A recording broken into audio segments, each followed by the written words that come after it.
Okay, hello. Welcome to week 3 of the GXA. Week 3 is Southampton Scissors versus Germany Giraffe Rigs, coached by Cynthia. This was definitely an interesting week for me.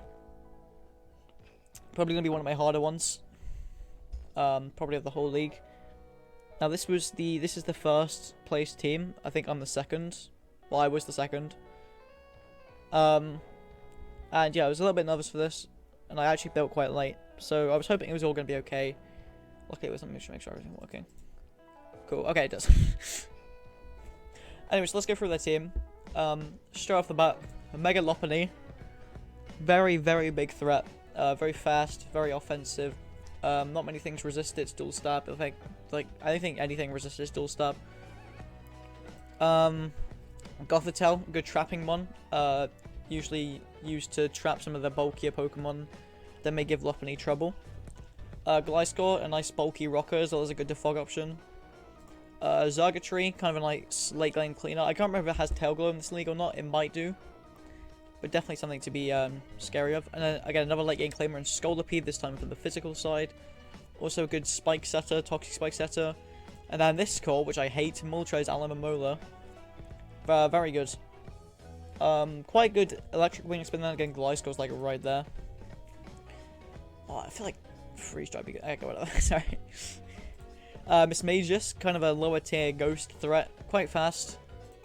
And you know, and then there's Persian Alola, again quite fast, good pivoter, good talk type.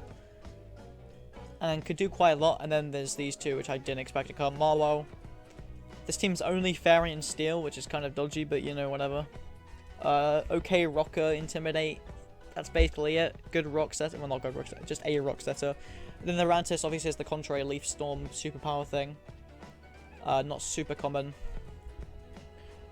So first off, I was like, okay. So I need to bring things for this. Lopunny. I need to bring things for this. Zargatry. And maybe I should bring something for Scolipede too. And then the rest are like mostly defensive. Maybe make sure I can do something with Gothitelle. Make sure something doesn't get trapped. Because I knew, like, I thought they were going to bring Gothitelle to try and trap my Nidoqueen, so that, Zargatry can just run through the rest of my team. But, you know, it's whatever. I guess Rotom Heat would also kind of wall it in that situation. Anyway, so, the team that I brought, yeah, it's this one.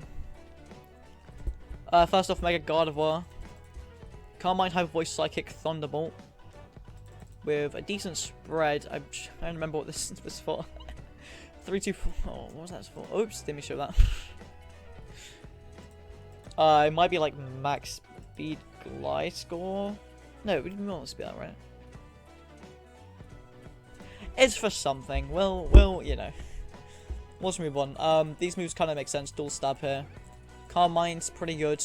The only thing that revenges this is like Scolipede and Lopunny. And then Thunderbolt was for the Moltres, for the Mola, which actually A hits quite well. I just fucking shit thing again. Anyways, this is my win con of the week. D-Dance Dragapult with Life Orb, Infiltrator. D-Dance darts Phantom Force just as another move, just in case Marmar was there for some reason, and the, you know, darts. I brought Protect to not get cycled by Lopunny Fake Out. I brought like Max Speed, this is to outspeed Jolly Lopunny. Yeah. And max attack, and then just a little bit of bulk scattered around, because, why not? The AV Melmetal is making a return, this time with Double Bash, Ice Punch, Rock Slide, Thunder Punch instead of Earthquake. Obviously that's Stab, that's for Gliscor, that's for Moltres, and that's for Mola. That's basically all there is to the set. Quite simple set, very bulky, obviously Adamant, 252, gonna be running like every week. I'm so bad at doing that. We got the Mandibuzz, Heavy Duty Boots, because, you know, they have some decent rock options, and Gliscor is a very good rock option. And Marwile. Pretty standard set, Defog, U-Turn, Foul Play, Roost. I don't really know what else to run. There was nothing else that needed to be run than like Max Fizz Def. This was going to be my way of dealing with Lopunny, basically. And just dealing with the Roosts. We brought Shed Shell Nidoqueen to not get trapped by... This is really loud. I should probably turn this down a little bit. Sorry about that. But yeah, this is not get trapped by Gothitelle, so we don't lose to Zargatry. Pretty standard moveset. Stealth Rock, Thunderbolt for Moltres Aloe, Earth Power for something. Probably just Stab, right? Yeah. Maybe I should run Sludge Wave, I don't know. Then Ice Beam for Gliscor just because it's a nice coverage move and does quite a lot. Quite Spadef set, just with a bit of scattered bulk around, some speed in there too. What is this now? Okay, I don't know what this is. I'm going to turn it down again. Whoop. Okay, sorry. And then finally we're bringing Vaporeon for the first time. Scald Wish, Flip Turn Toxic. Trying to pass wishes to Nidoqueen probably just to help deal with the Zergatry. Again, this kind of helps deal with the Lopunny with like a little bit of Fizz Def and Spadef too. And Force Speed to outspeed 0 Speed Gothitelle, 0 Speed Aloe too. It was just nice to have kind of like a 4 in there. Just in case we wanted to outspeed those things and get Toxic off on them. It makes sense. Anyway, so the battle. Here we go, make sure music's off, yeah. But yeah, my team, and then we have this team. Kind of what I expected. Surprised to see Miss Magus there. And I realised this thing was kind of a problem. Maybe I should have brought Miltank. No, I shouldn't have brought Miltank. This should have. But yeah, this was pretty skill what I expected. No Gothitelle. Kind of surprising. But you know. Anyway, so we lead off this battle. I lead just Mandibuzz, so I think it's a pretty safe lead against this team. He can't really do much about it without Zergatry or Miss Magus. And you don't see those things leading, so he leads Gliscor here.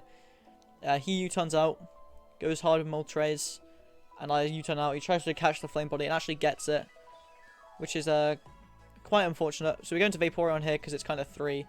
He throws a Toxic off. This is my first mistake, I think. I go for Flip Turn here instead of Toxic, but it lets me get my Gardevoir, which is a very good position for me because he has no Psychic resist on this team, which is very nice for me.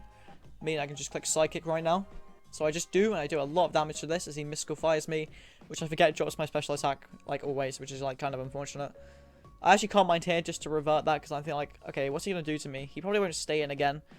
So I Calm Mind here, I Hyper Voice the Gliscor, because I'm like, why not? Just get damage on this. As he EQs, does like a lot of damage. I'm like, okay. What's he going to switch in here? He won't switch in Moltres because it's too low. And I'm just kind of going to click Hyper Voice here and just take a kill. And I take the Gliscor, which is pretty nice. I probably would have preferred to take the Moltres, but that's okay still. Now he goes to Lopunny, obviously. I go hard Mandibuzz just to see, you know, what he might go for. Either Fake Out or Return. He goes with just straight up Return. That's a decent amount. The Burn's annoying here because it drops me quite low as he goes back into Moltres. As I just get a Roost off to keep myself healed. Now in this position, I'm like, okay, he's going to Roost. I should probably just U-turn. Let something in again. So I learned Vaporeon here. Now, guys, this was unfortunate. Guys, this was painful. Wait, no, not yet. It's not yet. I just wish here. I'm trying to pass the Gardevoir here. I take it in thinking it won't do anything, and it reveals the Liquidation, and just bumps my Gardevoir. And it's like, yeah, that was a good bring from him. So losing Gardevoir is kind of unfortunate there. But I just sent back into Vaporeon, and I missed Toxic. This is really bad, because I really wanted to get Toxic on this thing. Put on a timer means it can't just sit there infinitely against my team.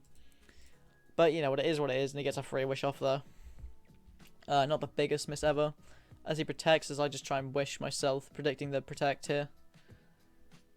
As he goes for that Magic Coat, which is a good ring also, however, obviously you can't bounce the Toxic back when I'm already Toxic. He goes for a Protect here, just trying to rack up the damage. Again, I wish... Wait, no, I went back, sorry. So he protects here. I just Flip Turn. I probably should have wished again. As he goes into Lopunny, I get a Flip Turn out on this. And this is the ultimate throw. This is the ultimate throw. I send it in Dragon Ball here for no reason. I'm like, should I go for the kill here? And like, it doesn't even kill. I just kind of wanted down. I don't know why I did this. This play made no sense when I look back after it. Like, I needed this Dragon Ball to win, and I just kind of, you know, threw it out against Lopunny. I'm like, yeah, you know what, this will do. Like, I think... I'm surprised he went for this, because, like, Specs... No, not Specs. He knew I was life up at this point. Wait, did he? No, he didn't. Oh, no, he knew I wasn't Specs, because I revealed the Protect here to stop the Fake Out. So I can't be Specs at this point. And then, I feel like Life Orb Draco would have just killed, like... So I'm surprised he stayed in, and I just stay in and go for Dragon Dance for no reason. It's such a dumb play in hindsight, and I lose so much damage from Return because it crits me. This is really not good. This is such a dumb risk for me to take. Like, I know I lived a Return, but I died to, like, Life Orb soon after. Like, my plan was here. Okay, so my plan was live a Return, get damage on this, Send in no, not Vaporeon, Mandibuzz or something to live. Eventually get Vaporeon out and try and get a wish pass to this. Even though I had to sack Vaporeon to do it, I would do it. But I just get completely crit, and it's just very unfortunate. Meaning I lose my win con, and it's basically over at this point. Like, I can't break anything on his team. And so begins the rest of the turns, which is just really slow stalling. And it was not a good experience for me. So I U-turn out on the Moltres, go into this. He U-turns out on me. Does actually like a sizable chunk, surprisingly. He goes into this, as I just wish. He doubles into his Magus, as I do the obvious switch into Nidoqueen. I don't really have a choice there. I go into Mandibuzz here, as he reveals Shadow Ball, obviously. And he reveals the Life Orb. And at this point, I'm like, wait, he is probably his Thunderbolt. I can just switch into Melmetal here. And he actually goes for Dazzling Gleam. And we're just giving this thing more Life Orb chip. I just bash here for no reason. I should have Thunder Punched in hindsight. But we get a nice crit on the second one there. It's like a lot of damage on Melmetal though. He wishes I just Thunder Punch, get some decent damage off. Reveals this is very Fizz Def, Aloe. Goes on to Moltres as I double into Vaporeon. The U turns out again. Goes back into Miss Magus as I wish. And this fight I'm just scared of Shadow Ball. It actually reveals the Mystical Fire. We live on 1. But thanks to the wish we actually get back to half health here. It's kind of nice. And then we make a read here, go for a Rock Slide. It doesn't kill though, like, that kill would have mattered so much. It's unfortunate. And then this part is just really boring. I don't really need to, you know. This is just switching back and forth. This Miss Magus is like kind of being annoying to me. I can actually roost off the Dazzling Gleam health, the damage though, which is kind of nice. And you know, it's just, yeah, it's just kind of me waiting for a crit from Rock Slide here. I probably should have brought EQ for this, maybe. But I get a crit and it doesn't actually do much. I get a crit there. Do a decent chunk. I go for Thunderbolt again here. Only 16% because I've dropped special attack from that. I hard switch into Mandibuzz. I shouldn't have done this. I should have just stayed in. And then I just send in this again. And he Mystical Fires me again just to drop my special attack. Meaning Thunderbolt won't kill and he saves the was it differential? Yeah. So this was an unfortunate game, hacks-wise, for me. But it was also just a really bad play for me to just lose Dragon Ball like that. When that could have just won. Like, as soon as Gliscor got gone, I was like, wait, I can actually just win with this. Like, cause I realized the Aloe couldn't touch my Dragapult. Because it didn't have Skull, it didn't have Toxic. It was like, what? Protect, Wish, Magikarp, Liquidation. It couldn't touch my Dragapult. I just stayed in stupidly and just like, eh. So I felt kind of bad about this after. I was like, I'm such an idiot for making these plays. But, you know, it is what it is. It was very well played from my opponent. Some very good brings, like the Aloe Brink was good. What else was good? Yeah, it was mainly the Aloe. It was a really good bring from them. And yeah, that was an unfortunate game for me. I'm now 2-1, but like, I don't actually know the differential. Actually, let me check the differential. I'm going to check now. Because I actually don't know. Standings. Oh no, my email. We are third. Oh, differential's dropped to 4. Oh my god. That's okay. We're tied with him and like 1 below him, 1 higher than him. Jesus Christ, they're popping off. But yeah, that was this week. Very unfortunate game for me. But yeah, I can't really be mad at that. Yeah, it was bound to happen eventually. And I'll see you guys for the next week of battling. Probably up this weekend at some point. See ya.